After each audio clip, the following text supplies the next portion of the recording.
आज मैं पांडे जी अर्थात प्रशांत किशोर जी को ये कहना चाहता हूँ कि पांडे जी, अगर बेलागंज के सीट पर आप सही ढंग से लड़ना चाहते तो आपको वहाँ पर अनुसूचित जाति का कैंडिडेट देना चाहिए था, और वो आपके पास भारती जी थे ही जिनको आप कार्यवाहक अध्यक्ष बनाए थे। दोनों चीज़ पता चल जाता कि वो जनता में कितने लोकप्रिय हैं और आगे जन सुराज में उनकी क्या भूमिका हो सकती है। पांडे जी अर्थात प्रशांत किशोर जी को मैं ये कहना चाह रहा हूं कि बेलागंज उपचुनाव में जनसुराज के कैंडिडेट का जमानत जब्त हो जाएगा और आरजेडी और जेडीयू के बीच जीत का अंतर घटेगा, लेकिन पलड़ा अभी भी आरजेडी के ओर ही झुका हुआ है। जिस कैंडिडेट को बेलागंज से टिकट दिया है, मैं अभी घोषणा कर देता हूं कि बेलागंज से उनको 5 से लेके 10,000 के बीच ही वोट आएगा और वो इसी के अंदर सिमट जाएंगे। मैं यही कहना चाहूँगा कि पांडे जी अर्थात प्रशांत किशोर जी ने बेलागंज में जिस मुस्लिम कैंडिडेट को टिकट दिया है, वो जीतने के लिए चुनाव नहीं लड़ रहा है, वो बेलागंज से आरजेडी को हराने के लिए चुनाव लड़ रहा है। नमस्कार दोस्तों, लोकतांत्रिक आवाज़ में आपका स्वागत है। मैं रजनीश सिंह तोमर, राष्ट्रीय संयोजक लोकतांत्रिक आवाज़ में, आज भारत की जनता को हाथ जोड़कर नमस्कार करता हूँ।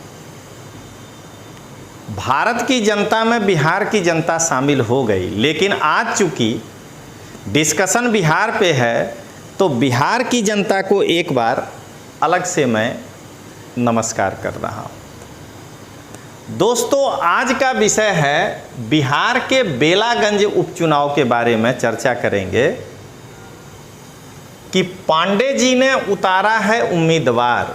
यहाँ पांडे जी का मतलब हुआ प्रशांत किशोर, जीतने के लिए कि आरजेडी को हराने के लिए। आज चर्चा इस बात पर होगी, क्या उपचुनाव में जनसुराज एनडीए की बी टीम साबित होगी? तो आज जो है इसी पर चर्चा करेंगे। चर्चा करने के पहले दोस्तों, सबसे पहले हम लोग ये जानें कि तीनों पार्टियों से कौन कौन ताल ठोक रहे हैं। तो ये सीट जनता दल यूनाइटेड के खाते में गया है, तो जेडीयू के तरफ से खड़ा हुई हैं, यहाँ पे महिला कैंडिडेट हैं मनोरमा देवी, और मनोरमा देवी एक तो यादव जाति से बिलोंग करती हैं, और दूसरा कि इनका 2000 से लगभग 2005 तक इनके पति के कारण कहीं न कहीं प्रत्यक्ष या अप्रत्यक्ष जुड़ाव इनका आरजेडी के साथ ही रहा है। आरजेडी ने यहाँ पर जिस प्रत्याशी को उतारा वो है विश्वनाथ यादव।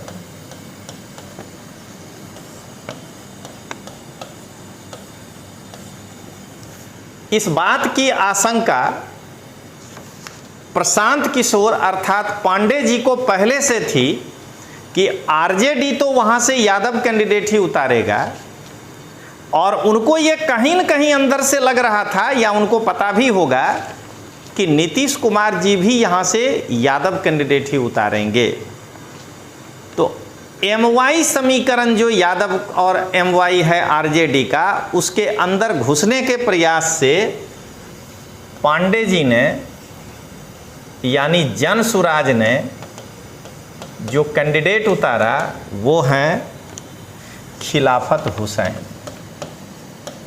यानी इन्होंने मुस्लिम कैंडिडेट उतारा। अब दोस्तों कैंडिडेट तो हो गया कि यादव और मुस्लिम के बीच का संघर्ष है, लेकिन हमें पहले ये जानना है कि बेलागंज का जो उपचुनाव है तो वहाँ पर जातिगत समीकरण क्या है, क्योंकि हम सभी जानते हैं कि भारत में कहीं भी वोट हो जातिगत समीकरण की एक भूमिका तो होती ही है। तो पिछले चुनाव के हिसाब से यदि देखा जाए तो बेलागंज में 2,87,000 वोटर हैं।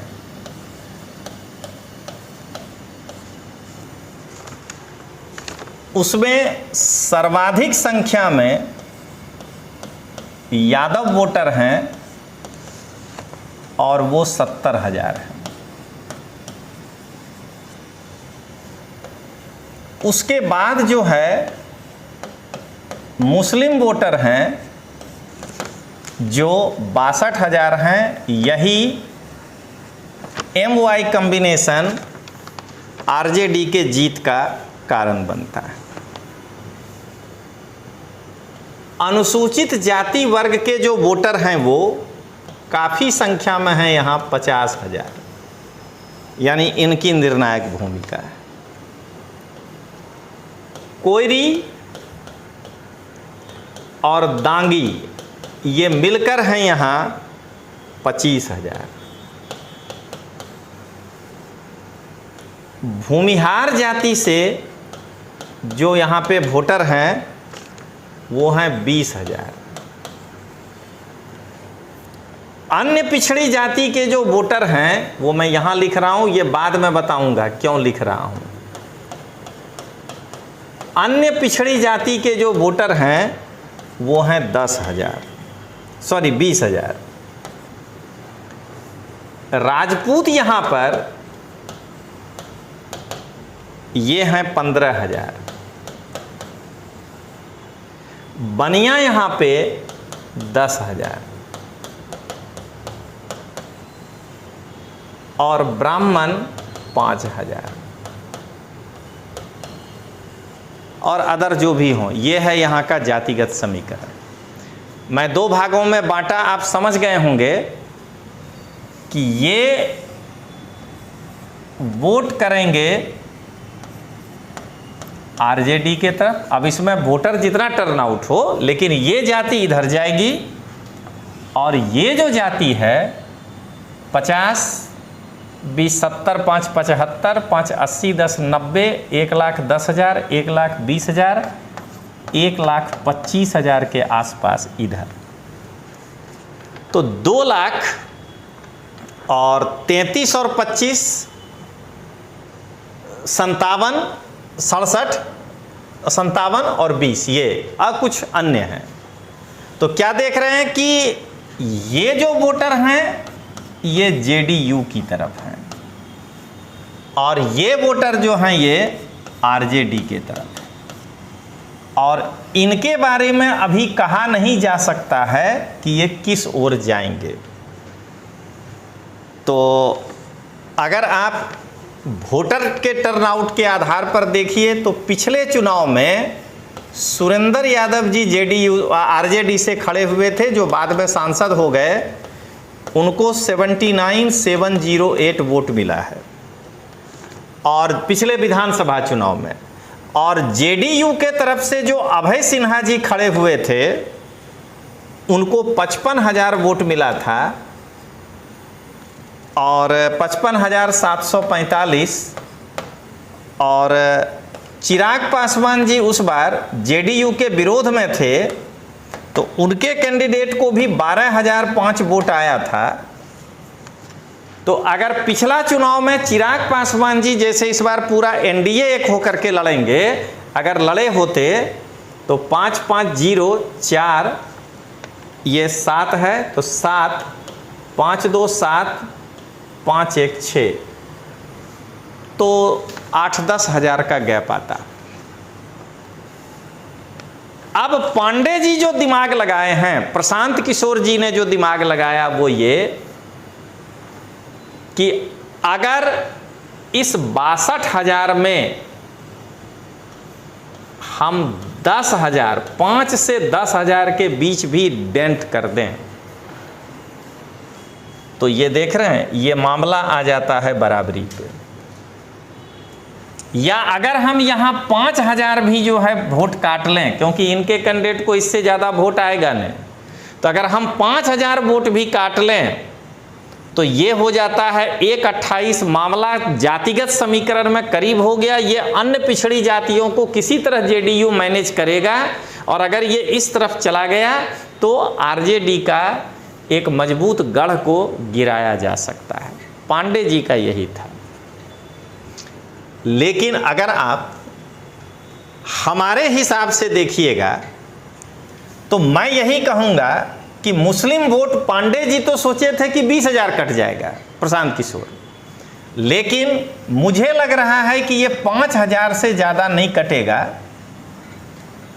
तो आरजेडी जो है, अगर पिछले परफॉर्मेंस को देखिए तो मुझे लगता है कि अगर वो इतना वोट लाने में सक्षम नहीं हुआ तो 72,000 अगर 5,000 मुस्लिम वोट कटता है, उनको आता है, तो मामला भले ही क्लोज होगा, लेकिन पलड़ा बेलागंज में आरजेडी का झुका हुआ है।